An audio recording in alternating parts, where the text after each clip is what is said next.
Sir Carl, di ba nabanggit mo kanina na nung mga may struggles ka, nahirapan ka kasi lugi na, nung tinuloy-tuloy mo ba, anong nangyari sa'yo? Kasi ako naniniwala ako na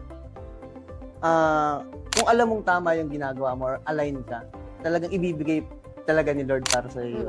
So, ganun lang din naman yung nangyari sa akin eh. Wala din naman nagturo sa akin na parang wala akong mentor sa business eh. So, talagang lahat pinag-aralan ko lang ng sarili ko. So, nandun na din kasama sa natutunan ko na mag-focus ka lang kung ano yung nandyan ngayon. So, yun lang yung meron ako nung time na yun. Wala naman akong ibang source of income. Hindi din naman ako umaasa sa parents ko. So, wala akong choice kundi ituloy talaga kung ano yung naumpisahan ko. And titigil lang ako kapag tumigil din siguro yung buhay ko. Kasi habang buhay ka, talagang kailangan mo i-push through yung tinatahak mong path eh.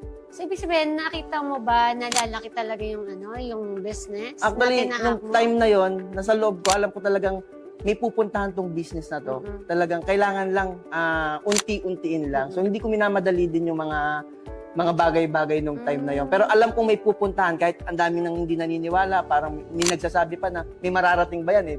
Bilyaran yan. Parang iba kasi yung perception ng mga tao sa iba yung tingin ng mga tao pag sinabing bilyaran, tulad nga nasabi niya, parang pangtambay, ganun. Eh, hindi naman yun yung idea ko sa isip ko. Ang idea ko, parang lumaki siya, naging ako mismo yung supplier ng billiard table. Pero hindi ko pwede sabihin sa ibang tao yun kasi sino maniniwala sa akin nung time na yun?